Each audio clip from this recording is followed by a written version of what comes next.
de un discurso mucho más radical en la primera etapa, que fue moderado. ¿Cree usted que es lo que podría ocurrir con estos candidatos de pasar alguno a la segunda vuelta?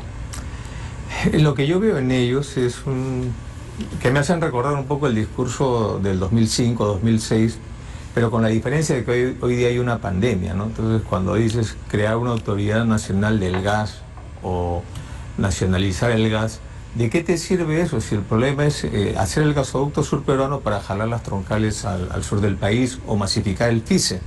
Cosas que hemos creado, ¿no? Lo que veo también es un discurso en el cual prácticamente hablan de nuestras propuestas, ¿no? ¿Cuáles son sus propuestas? Duplicar Pensión 65, que es una creación nuestra, ¿no? Activar el COEN, que también lo creamos nosotros, actuar con las Fuerzas Armadas para llevar el oxígeno. También modernizamos las Fuerzas Armadas. O sea, creo que es un discurso pasado y que se pinte de nuevo, pero al final es lo que hemos hecho nosotros. Están hablando de nuestros programas sociales. Y creo que en parte es esto porque llevan la gente que trabajó con nosotros y que no son muy creativos, que digamos, ¿no? Hoy día la gente quiere saber qué de nuevo vas a hacer. De hecho, lleva gente que trabajó con usted. Claro. ¿A cuál de los dos candidatos se refiere? ¿A Lescano o a Mendoza? Me refiero a la señora Mendoza, ¿no? La gente, parte de la gente de Ciudadanos por el Cambio que me acompañó están ahí, ¿no? Y usted está diciendo que no son personas creativas. ¿Eso quiere decir que lo acompañaron a usted en algún momento personas que no eran creativas? Así es, porque justamente por eso no aguantaron a los 6 meses, tuvieron que salir, porque nuestra posición más allá de izquierdas y derechas era hacia los de abajo. Los programas sociales son marca nacionalista, digamos, ¿no? El SAMU, el Beca 18, Jaliwarma, todos esos programas son nacionalistas. Entonces lo que yo veo en el discurso de ellos es básicamente lo mismo, pero sin tomar en cuenta el contexto internacional, el contexto nacional. No se han dado cuenta que hoy día el endeudamiento público ya está en más de 30%, que el ahorro que generamos se lo han comido básicamente, ¿no? Entonces, ¿cómo van a hacer lo que ellos están diciendo, ¿no? Ese es el gran tema, porque fácil es hablar, ¿no? Por ejemplo, en tema de minería, ¿no? El tema de cómo combinar las cosas. Yo he estado en Apurímac y la cosa está muy tensa. En cualquier momento puede haber un paro. En el Cusco, en la convención, puede haber un paro cocalero. Hemos visto recientemente el paro del sector transportes. Y lo que señalamos, felizmente nos han hecho caso el gobierno, ¿no? Nosotros creamos, o no lo creamos, ya estaba hecho, pero nosotros lo fortalecimos poniendo el diésel y el GLP en el Fondo de Estabilización de Precios de los Combustibles, ¿no? Lo que ha hecho este gobierno al sacarlos ha hecho que cualquier alza del precio del diésel o del GLP impacte directamente al consumidor. ¿Usted lo retornaría? Claro que sí, y felizmente... Es lo que ha propuesto Verónica Mendoza también, ahí hay una coincidencia. Bueno, pero en realidad está detrás de todas nuestras propuestas, ¿no? Porque esto ya lo habíamos hecho nosotros de gobierno. O sea, no es que se nos ha ocurrido. Esto de gobierno nosotros lo hicimos, mantuvimos el GLP y el diésel en este fondo de estabilización, ¿no? Que es lo que se tenía que hacer. Pero usted, recuerdo, hizo además ofertas de un gas a precio muy, muy bajo que al final no se pudo cumplir. Usted tenía un plan en un inicio y la pregunta iba en el sentido de, ¿es viable tener un plan u ofrecer lo que se está ofreciendo desde el ala izquierdista cuando ya se está en Palacio de Gobierno? Hay una diferencia entre la candidatura, la campaña y la responsabilidad o la situación que uno conoce una vez que se sienta en el sillón presidencial. Hay diferencias, pero en nuestro caso ningún político quiso tocar el tema del gas y nosotros lo tocamos y le hemos dado gas barato a casi 8 millones de peruanos. Solamente el Vale FICE, 18 soles por balón de gas, cobertura a 1,5 millones de familias. Así lo dejamos nosotros, ¿no? Y las conexiones de gas doméstico, casi 450.000 familias. Ahí ya tiene 2 millones de familias, que son más o menos 7 millones de peruanos. Aparte tiene el programa Cocina Perú, que era un programa de llevar cocina y balón de gas a familias que hoy día cocinan a leña. Entonces, ese programa benefició a 2 millones. El gasoducto surperuano, la idea era que el gas de Camisea se quede en el sur y no tenga que venir hasta Lima. Entonces, cuando yo escucho propuestas, como dicen, vamos a tomar las instalaciones de Camisea, eso de nada les va a servir. El tema es ampliar el FICE, terminar el gasoducto surperuano, continuar las conexiones de gas doméstico y hacer que el Petroperú, a través del rol social del Estado, intervenga en la cadena de comercialización. o cuando decimos que vamos a intervenir las plantas de oxígeno, me hace recordar un poco al presidente Sagasti, que dice, vamos a cambiarle el nombre a la beca Presidente de la República por Jóvenes del Bicentenario. ¿Por qué mejor no se crea una beca? ¿Por qué en vez de tomar plantas de oxígeno que están funcionando, por qué no se crean plantas? El ejército lo puede hacer, ya me he cansado de decirlo. Pero cuando dice que Verónica Mendoza o que otros candidatos están tomando proyectos suyos y los quieren continuar, ¿eso no debería más bien hacerle sentir bien? Claro que me hace sentir bien. El tema es que, por eso digo, ¿no? Yo no veo en el discurso de ella o del Escano algo nuevo. Lo que están dándole vuelta a las cosas que ya hemos hecho nosotros. Y eso me hace sentir bien. Pero están en una situación, están mejor posicionados en la carrera electoral que usted. Claro, ves lo que dicen las encuestas, pero también las encuestas señalan que hay un 47% de la población que no ha decidido. Y imagino que con el debate de ayer aumentará esa duda, ¿no? ¿Usted cree? ¿Por qué? Pero mira, pues todo lo que se ve, no he tenido la suerte de verlo porque estaba en una actividad, pero después viendo los comentarios, ¿no? Escuchando a cada uno de ellos, veo que en el fondo no han dicho nada nuevo. O sea, nadie ha resuelto el problema. Acá todo el mundo está hablando monocordemente de lo mismo, pero nadie dice cómo lo va a hacer. Y ahí viene el valor de la experiencia, ¿no? Porque más se han atacado de si le robaron la cámara, no le robaron la cámara, y otro pidiendo un minuto de 10 segundos de silencio, etcétera, etcétera. Pero ¿alguien ha dicho cómo se va a resolver el problema en la caja fiscal? ¿Alguien ha dicho si van a ampliar los impuestos, la base tributaria, o van a crear nuevos impuestos? ¿Alguien ha hablado cómo se va a resolver el reactiva para abajo? ¿De dónde va a salir la plata de los aumentos que ellos están diciendo? Entonces, el problema es que hablan, como se dice, porque en estos momentos todo el mundo es un carnaval. Es más, si tú te paseas por Lima, da la impresión que le están sacando la vuelta a la ley de financiamiento, porque ves una serie de propagandas que no se esperaba en una ley de financiamiento de partidos que debió haberse sido una campaña más franciscana, ¿no? Y están desconectados de lo que la gente quiere, ¿no? La gente quiere ahorita su oxígeno. Y en estos momentos no hay oxígeno. Se ha parado el aumento de muertes producto del COVID, pero siguen los hospitales saturados. Nadie está hablando, por ejemplo, de la salud mental, que es algo grave. Hay cientos de miles de peruanos que no han tenido la oportunidad de despedirse de sus familiares, simplemente los han dejado en las emergencias y se han enterado que estaban con COVID, los han cremado y no los han vuelto a ver. Hay algo que se le reclama a quienes han sido gobernantes en los últimos años, en las últimas décadas, y es que en tiempos de bonanza no se pudo o no se hizo la inversión que se debió hacer para fortalecer el sistema de salud, para fortalecer la educación, y eso ha traído como consecuencia que hoy tengamos, por ejemplo, que un trabajador chileno tiene un rendimiento 70% mayor que el de un peruano, porque está más capacitado, y que hoy tengamos centros primarios de atención en salud abandonados, y que tengamos hospitales que ni siquiera se terminaron de construir, y que por lo tanto haya un descontento y haya la sensación de que el modelo y la riqueza generada en ese tiempo benefició a unos y no a todos. Usted está dentro de ese grupo de presidentes. ¿Cómo le respondería a los candidatos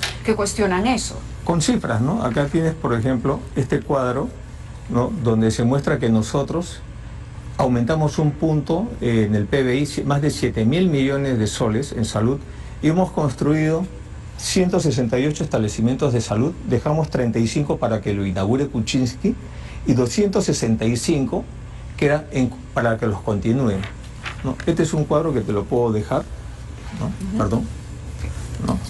Está el tema de cómo se ejecutó, ¿no? El porcentaje de ejecución presupuestal en las gestiones de gobierno, y te darás cuenta que el nuestro es el que bordeaba el 88% en salud, frente a lo que es Kuczynski y Vizcarra, ¿no? Que bajaron la calidad de la inversión. También te lo dejo para que veas. Claro, pero no todo el desastre del sistema de salud o del sistema educativo, hablemos del de salud. Sí, pero mira, en primer lugar, se le puede atribuir a Kuczynski. ¿Kuczynski cuánto tiempo estuvo en el gobierno? Yo lo que digo es que no se puede generalizar, porque hay políticos, candidatos que están diciendo todos son iguales, y yo le digo no todos son iguales, que hable con precisión. Acá se refiere a Forsyth. Los que hayan dicho lo mismo, ¿no? Porque el nuevo siempre trata de decir que todos los políticos son iguales, y nosotros no somos iguales. Acá estamos demostrando cómo subimos el presupuesto de salud y cómo cayó en la época de Kuczynski y Vizcarra, te lo dejo, ¿no? para que veas que nosotros sí nos preocupamos en la salud. Y si la pandemia nos hubiera agarrado a nosotros de gobierno, ten la seguridad que no estaríamos padeciendo lo que hoy día estamos padeciendo. Estamos padeciendo esto porque este gobierno ideológicamente tenía otra concepción. La apuesta que hicimos nosotros... Cuando dice este gobierno, ¿cuál de todos se refiere? Son todos estos gobiernos, porque hay tantos presidentes como ministros, ¿no? Lo que yo hablo como gobierno, como quinquenio, es un quinquenio que nos ha llevado a un retroceso, porque si ves en cifras de inversión en salud, nosotros elevamos a 3.3, de 2.3 a 3.3 el presupuesto de salud, del PBI, estamos hablando más de 24.000 millones de soles. Estos lo bajaron sin mayor razón a 2.5, 2.6, lo que refleja ahí, o sea, menos de 20.000 millones de soles, y nos vino la pandemia. Y lo primero que han hecho es decir, la culpa es que tenemos un problema estructural en salud. Sí, tenemos un problema estructural en salud, en educación, en infraestructura, pero no todos tienen la misma culpa. Entonces acá hay que ser justos, ¿no? Por eso yo digo a nosotros que nos evalúen, ¿no? A mí me da gusto que ninguno de estos candidatos sale de lo que hemos hecho nosotros. Nos acusan de todo, pero al final todos están yendo por la senda que nosotros hemos marcado. Pero hay propuestas a las que usted, a ver, hay ideas o proyectos a los que usted tuvo que renunciar también, porque hubo, como le repito, una adecuación para ganar la segunda vuelta, ¿no? De la gran transformación a la hoja de ruta.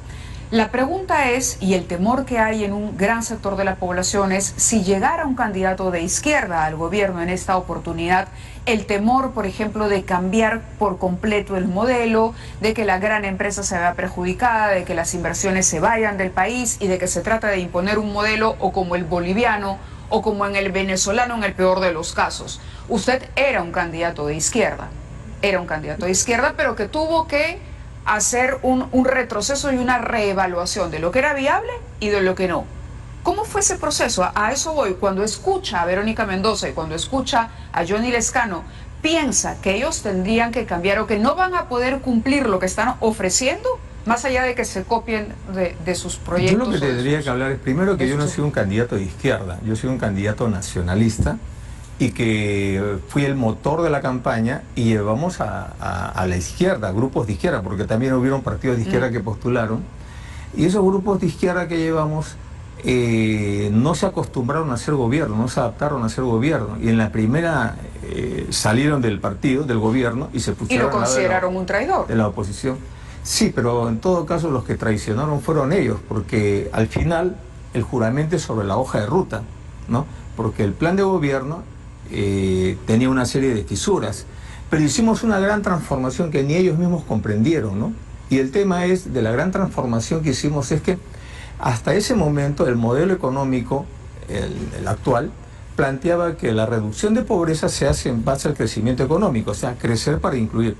Y nosotros invertimos esa figura y creamos una estrategia de incluir para crecer, construimos una política social, el MIDIS, un ministerio, y más de 30 programas sociales, muchos de ellos con calificación internacional ISO 9001, cosa que ellos no comprendieron. Y la segunda gran transformación que hicimos en esa misma línea fue que, a diferencia de otros países donde han aplicado modelos redistributivos, tuvieron como consecuencia la fractura de la macroeconomía, del equilibrio macroeconómico, y destruyeron muchas veces la economía de sus países, llegando a unas crisis tremendas, acá nomás en Latinoamérica, inclusive en Ecuador tuvieron que abandonar su moneda, el sucre, y entrar al dólar. En el Perú no, en el Perú hicimos esta transformación social, reduciendo la brecha de la desigualdad, sacando 1,5 millones de peruanos de la pobreza, creando 1 millón de empleos, ¿no? Creciendo económicamente al ritmo de 4.2% durante los 5 años, a pesar de la crisis del 2014, cuando América comenzó a retroceder, elevando el salario mínimo vital de 600 a 850 y dejándole a este gobierno 14.200 millones de dólares de ahorro, ¿no? Pero habiendo creado 30 programas sociales, habiendo creado obras de infraestructura, como la línea 2 del metro, el gasoducto surperuano, Talara, la longitudinal de las sierras, colegios de alto rendimiento, más de 100.000 becas, etc.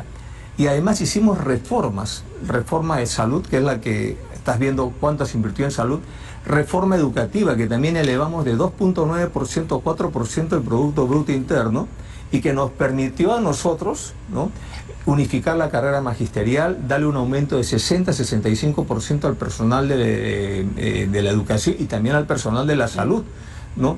Y construir escuelas, ¿no? Construir programas sociales también como, por ejemplo, el seguro oncológico, el Plan Esperanza. Tenemos y con que todo ir a... eso, ¿no? Dejamos una economía saneada. Son dos temas importantes de una gran transformación que estos grupos de izquierda no lo entendieron. De acuerdo, vamos a ir a una pausa y continuamos conversando con el expresidente Ollanta Humala.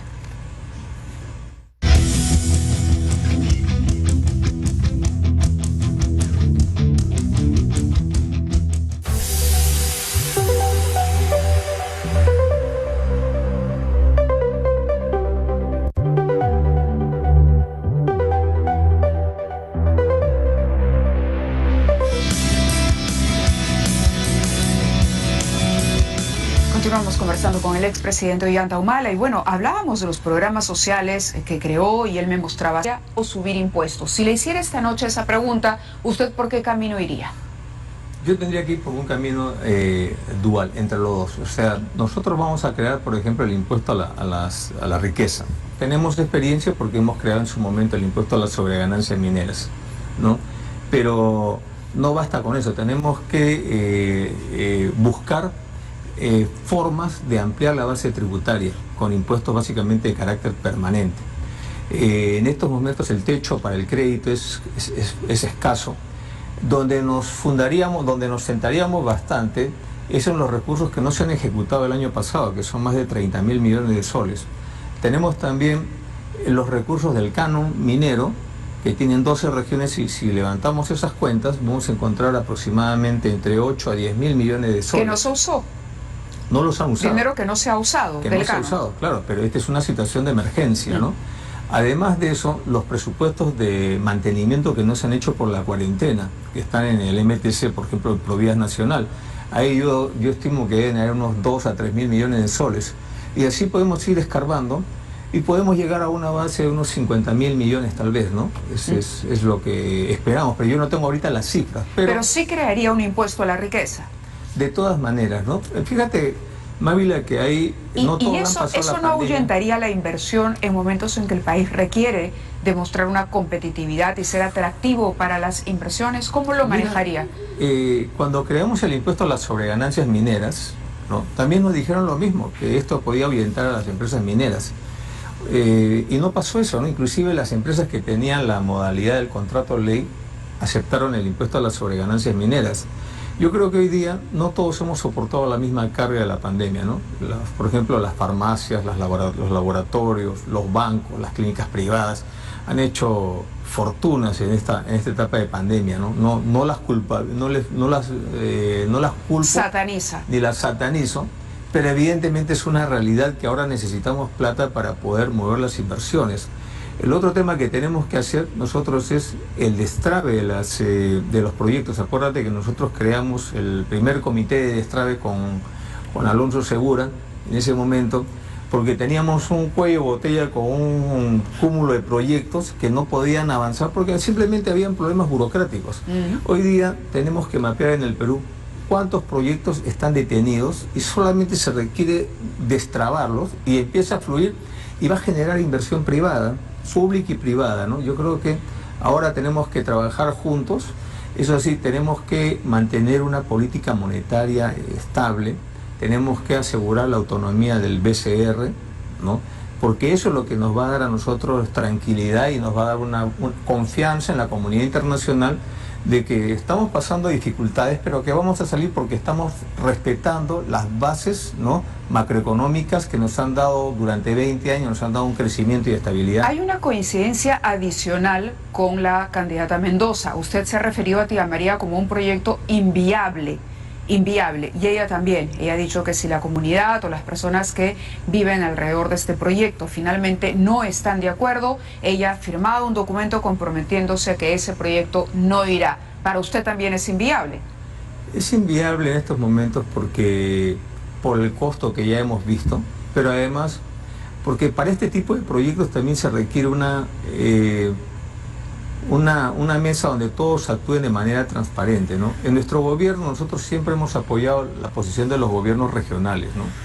pero lo que hemos visto es el doble discurso, ¿no? Donde habían pues dirigentes del Valle de Tambo que estaban recibiendo coimas de la empresa, ¿no? Pepe Julio y sus lentejas.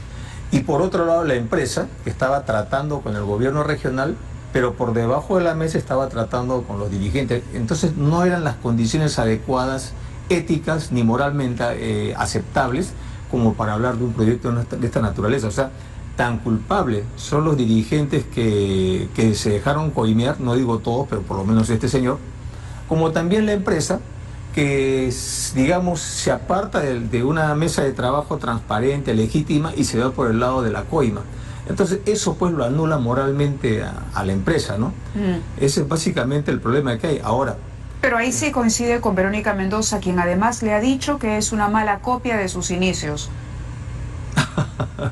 Yo creo que acá la diferencia, todos podemos hablar lo mismo, en el debate habrás escuchado lo mismo. ¿Qué te han dicho de por ejemplo, la pandemia, ¿no? Vacunas, oxígeno y soporte o fortalecimiento? No, pero me refiero a lo que usted le dijo sobre Verónica Mendoza al zanjar una diferencia. Ha dicho, veo una mala copia de las propuestas que marcaron mi debut. Sí, sí. Es una tránsfuga. Y cuando le escucho hablar, veo una mala copia de mis discursos del año 2005. Bueno, pero es evidente, ¿no? Acá la diferencia es la experiencia de gobierno. Una cosa es hablar y otra cosa es decir las cosas con experiencia. Pero además, en el caso ¿y por qué no darle la oportunidad de una evolución a la señora Mendoza como la tuvo usted? No, yo no soy el elector. Yo estoy postulando a la presidencia, ¿no? Simplemente digo lo que hay. Entonces yo tengo que criticar también lo que yo veo de los candidatos, ¿no? Entonces lo que he dicho no es mentira, es la verdad y siempre lo he dicho.